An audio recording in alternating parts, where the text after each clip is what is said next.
No, it's a good question because it's clear that Biden doesn't believe this stuff. He never, talks about this stuff till last year. Now he's pushing this, kids puberty blockers, men and women sports.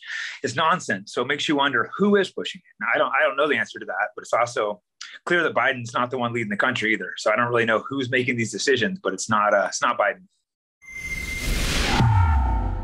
Adam Soos here for Rebel News, and in just a moment, I'm going to be joined by Jake Shields. He's a 5-time MMA world champion and a UFC fighter who got in the ring with the likes of Georges St. Pierre, which many Canadians will no doubt know. He's now fighting against woke ideology and anti-scientific propaganda. Jake Shields, thanks so much for joining me. I really appreciate it. Hey, man, thanks for having me on. So I wanted to get right into this conversation.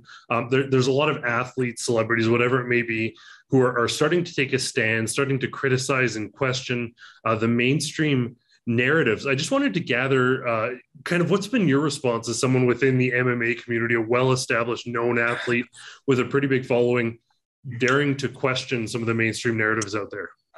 For the most part, it's been really good. The MMA, all the fighters, I've had no issues with any fighter, nothing personally. Not all fighters, but the vast majority of fighters think very similar to how I do. And the ones that don't aren't like the judgmental liberals. Mm-hmm. I've had a little bit of shit from the MMA media. For whatever reason, MMA media is extremely left-wing woke. So I've definitely gotten a lot of hate. And I see I don't really Google myself, but people send me articles that are like hit pieces and stuff from the media. It's kind of ridiculous. It's just so weird. The media of the sport, which is the toughest, manliest sport, it's the most woke, weird, dorky dudes. So that's the main place I've gotten hate from. And, a few fans, nothing to my face. I'll see guys talk crap online, but that's meaningless to me. The guys talk crap online. When they see me in person, they probably run over and grab pictures. So I don't really care. Yeah, exactly. Why do you think it is? I mean, it seems to be, whether it's political, whether it's sports, it doesn't matter what you look at. The media is always woke. Do you think that's a direct extension of what's happening in universities, or what do you think the basis for that is? It's really weird because, mainstream media, I noticed was the case. And again, I don't know why, but when it really surprised me when I started watching it all creep into sports media, because sports you think would be more of a manly thing. It's like their MMA media. So it must just be their college, their learning, or the type of personality it is. It's really hard to say exactly what it is. It's almost like fighting is exactly the opposite. It must be the personality type, because almost all the fighters are just like, we don't want any of this bullshit. It's just must be mentality of people that want to do journalism. I mean, obviously there's exceptions. There's guys like you who are journalists that think differently, but it's like you get pushed into a niche right-wing media instead of just media. Yeah. Well, and I think that's important. I think we don't get labeled in and stuck as you have to do this one thing. We can each bring different perspectives, have these conversations. Very fortunate with Rebel Media that we're able to do that. I wanted to talk about another MMA superstar, Gina Carano, who was very much canceled. I believe just on Twitter, she jokingly put beep boop as pronouns, kind of playfully after someone explained the pronouns. She's basically told them to go fly a kite, and she's doing very well. But there was a concerted effort to cancel her. Was she sort of ostracized by the MMA community as well, or was that just an external attack? No, she wasn't ostracized at all from the MMA community. We all rallied behind her, and it was nice seeing that. And Gina, I've known her for almost 15 years probably. She's one of the nicest people I've ever met. Like everyone that's met her says the same thing. She's extremely nice. It's just so weird to see him take someone like her, who again is not right wing. She started thinking independently. And they label her as this right wing, alt-right Nazi to this girl. This is one of the nicest girls I've seen. So that definitely it upset me. I think most of the MMA community rallied behind her. Well, it was great to see her kind of take that Dave Chappelle, South Park, Matt Stone, Trey Parker approach, where they're just like, no, I'm not apologizing. I think it's Kevin Hart said the second you apologize, you're basically dead in the water. She took that stand and people rallied behind her. Great to see that the MMA community rallied behind her. Another MMA related issue. I mean, this is affecting sports across the board, but I want to talk a little bit about Fallon Fox, who's a trans athlete, formerly a male, whatever you want to call it, competing with women in female MMA, cracking skulls. I mean, retired now, but, and this for some progressives was viewed as a good thing. Someone who has some genetic advantages from having testosterone, from having higher bone density.